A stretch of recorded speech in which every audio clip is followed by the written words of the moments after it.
Usapang Bayan at kasama pa rin natin si Congressman Gus Tambunting. Congressman Gus, pinag-uusapan po natin kanina yung sitwasyon natin na napakataas ng tax rates natin at saka marami sa ating kababayan ho ay walang trabaho o kulang sa trabaho. Sa palagay niyo ho ba, bakit kaya yung mga negosyante hindi makapagpatayo ng mga mas maraming mga negosyo dito sa atin, whether it's manufacturing or agricultural production? Ano ho ba ang sa palagay niyo ang kadahilanan niyan? Dahil kasi ho ba sa taas ng ating mga kuryente, sa hirap ng ating sa kulangan ng ating infrastructure, ano ho ba? Well, maraming rason yan. Pero I think number one would be electricity. The high cost of electricity in this country is really a problem for our investors. Mga kapital ka, you spend billions for a factory. Tapos, ang kuryente plays a major role in your OPEX. And yan ang reklamo nila. And to make matters worse, mataas na. Okay? But if you go to Mindanao, like for example, sa Zamboanga City, okay, where my mom comes from, okay, mataas na, tapos wala pa. So ayaw nila. Sabi nila, sinahirapan ang humikayat ang mga lugar, mataas, tapos hindi pa stable or wala.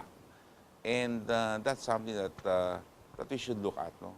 There has to be, when you invite investors, you have to have a country that's stable, and you have to have a country that has a level playing field, wherein you say, I'll come in for the long haul, and I'm sure my investment is protected.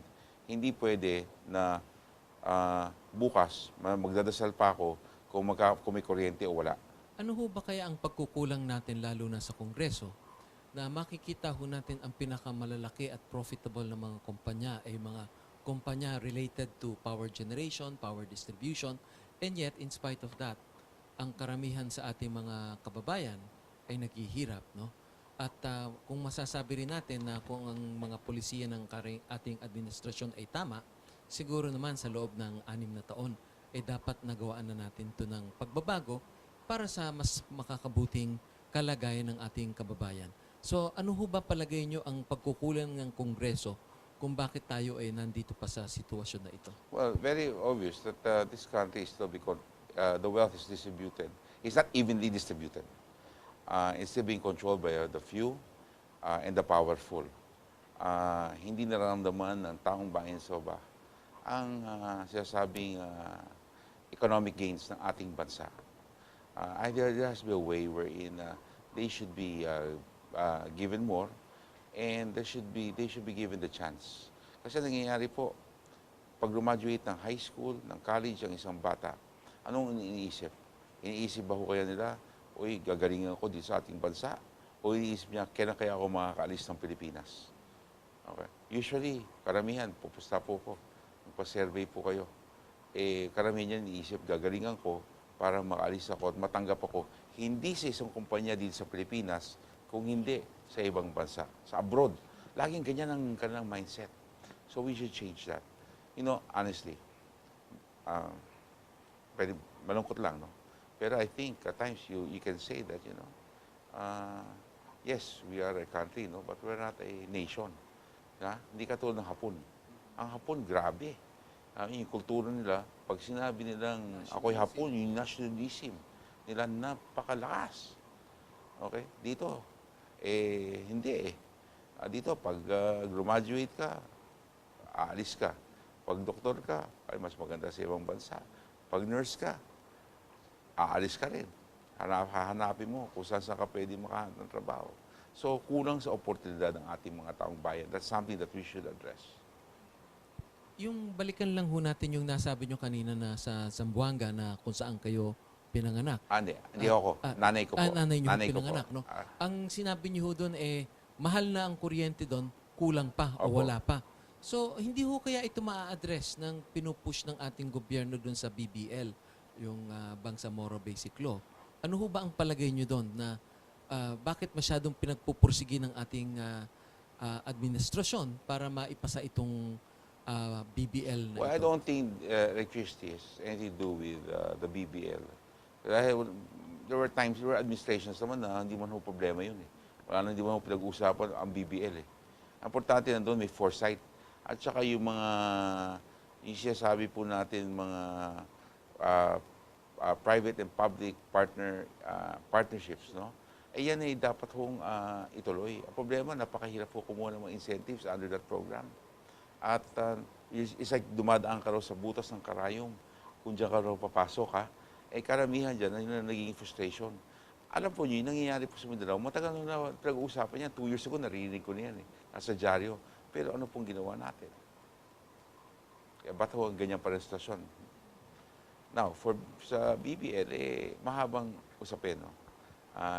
Ako, naniniwala po ko na medyo it's a solution that they have committed to. Pero if you ask me, I don't think that is the solution. And I think it's too one-sided. If I may. Okay. Ang BBL, ihahantulad ko po sa isang pamilya na may tatay, may nanay at may anak. Ang tatay, ang mga namumuno, ang presidente, ang kongreso. Ang anak, yan po ang mga humihingi po ng ang MILF, okay? Ang mga kasapi na nagsasabing dapat ipasa yung BBL. Ang nanay, ang Supreme Court, at ang mga iba't ibang mga pamamaraan na pwedeng baguhin ng konstitusyon para matanggap po ito. Ang anak ng gulo, inaway ang gobyerno o inaaway yung gobyerno. Like, ang sinabi, tay, bigyan mo ako ng pera, bigyan mo ako ng armas, at ako ay magtatayo ng bahay sa loob ng iyong bahay. Si tatay, para tumahimik sa anak, binigyan ng pera, binigyan ng armas. Nalaman ni nanay na yun. Sabi ni nanay, ang Supreme Court, hindi pwede yan. Bawal yan. Hulaan nyo kung ano sinabi ng anak. Sabi niya, nay, tatay, pasensya kayo. Nasa akin ang pera, nasa akin ang kapangyarihan, at magtatayo ko ng bahay sa gitna ng inyong bahay, at ilalako ang pinto at hindi na kayo makakapasok. Yan, to me, is what the BBL is all about. So ako po naniniwala ako, kung ako tatanungin nyo, na hindi ho dapat merong mga proposals, may maririka, federalism, merong the strengthening of our armed law. No? Marami mga ibang pwede pong gawin, pero hindi po ang BBL. Kasi marami pong katanungan eh. At hanggang ngayon, hindi po masasagot. Tatanungin sa Kongreso, ang haba ho ng pila sa interpellation. Pero pinipilit ho talaga na ipasa po ito. In your opinion, Kong, why do you think is it very important for the administration to pass this measure? Well, I think they committed to it already. They promised them. They believe that that's the solution. I would like to believe. Pero, tinayo nyo. Sa Kongreso, halos marami na hindi pumapasok dahil the attendance is dwindling because of that. Tapos, What do you mean it's because of because that? kasi they think involved in they it? don't want to be involved. They don't want to be part of, baka they might call the vote anytime, di ba? Baka natatakot sila, ayaw na suportahan. Dahil naniniwala sila at ang constituent sila, ayaw talaga eh. Magpa-survey po kayo. Marami talagang ayaw ho na yan ay maaprubahan. At even sa Senado, makita nyo po yung mga minumungkahin nila ay ibang-iba sa original version na sinabit po sa amin. Yung tatanong ko lang ho, no, ang inyong opinion. Dahil kasi kagaya niya, nakikita natin sa lugar ng Mindanao, yung mga armed rebel groups, tayo ho ang nakikipag-negotiate sa kanila na maging parang inaamo natin sila kahit lahat ng mga armas nila, walang lisensya, walang mga pinanggalingan. Pero dun sa mga kagaya natin na common na tao, parang Higpit. nagdadaan tayo sa butas ng karayong para makakuha ng LTAP na yan, yung Oo. mga rehistro natin, at lahat ho yan, kinakailangan natin sundin to the letter, no? Miski ho, isang bala ka lang, malaking problema ho sa inyo yan. Ano ho ba ang magagawa natin sa Kongreso para naman sa ganon, maging fair naman ho ang labanan? Dahil kasi, miski naman ang pulis inaamin, hindi naman nila tayong kayang proteksyonan lahat at all times. No? So, kuminsan, kinakailangan rin ng mga tao na magkaroon sila ng abilidad kahit na at least sa bahay nila na makaproteksyon sa kanilang sarili. Oo. Well, may mga may mga minumungkahi na dapat palagay ko kung ikaw ay holder ng isang baril, no? Na sa bahay lang, palagay ko hindi mo naman ilalabas at sa loob ng bahay, dapat medyo mas mas madali ang pagkuha ng mga permit. Hindi ko sabing walang permit, ha. Dapat meron din pong permit. Pero pag yan ang ilalabas mo sa bahay mo, iba ang dapat na rules. Yan ang isang pwedeng pag-aralan. No? Though marami po kasi nagsasabi na kaya nga raw tumataas ng krimen ay dahil nga raw sa baril, dahil sa mga armas na yan. Okay? Pero kung isipin naman po natin, yung iba namang argumento ko doon, oo nga, wala nga akong baril, pero bakit ang taas pa rin ng krimen? At paano ko naman mapoprotekta ng sarili ko sa tao na meron? Dahil yung mga gumagawa ng mga masama at nag-violate ng batas, yan po hindi kinikilala hindi ko kumikilala ng batas, ng tao at ng batas ng Diyos. So medyo, kailangan ko pag-aralan mabuti. At pwede ko ho rin idagdag na yung mga nahuhulihan ng mga baril na ginagamit sa krimen, 99% ho dyan ay hindi ho rehistradong mga baril. No?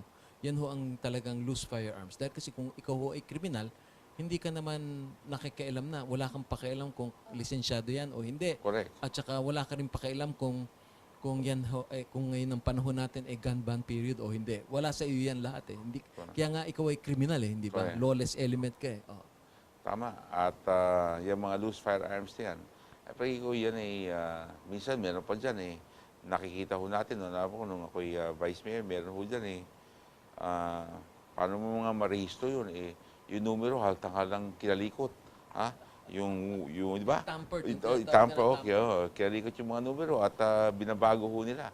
At yan ay very obvious na talaga sa masamang intensyon. The mere fact na binabago na yung mga numero, binubura na yung mga numero. At tama po kayo, palagi ko dapat there has to be a balance. No? And that should be studied very, very well. Kung yung traffic congestion po sa ating bansa, do you have any efforts in Congress to ease the traffic situation in the country? Well, mass transportation, that's something that should be done. There's also bills for color coding, but that has to be studied very, very well. Kasi alam mo natin, marami mga kababayan na iisa lang ang sasakyan nila. So, pag kinolor code mo yan, problema yan. So, especially sa main thoroughfares, no? So, may mga ganyang usapin, no, na dapat pag-aralan, no? At yan ay dapat pong, I would say, bigyan ng pasusong pag-aaral, no? Kasi yung mga ending ng mga plaka, uneven pala, I'm sorry, no? I would like to be correct. I stand corrected, no? It's the uneven scheme that they're looking at, no? And they're looking at the possibility of reimposing that. At this point, we need to go for a station break. Makakasama pa rin po natin si Parañaque Congressman Gus Tambunting sa ating pagbabalik.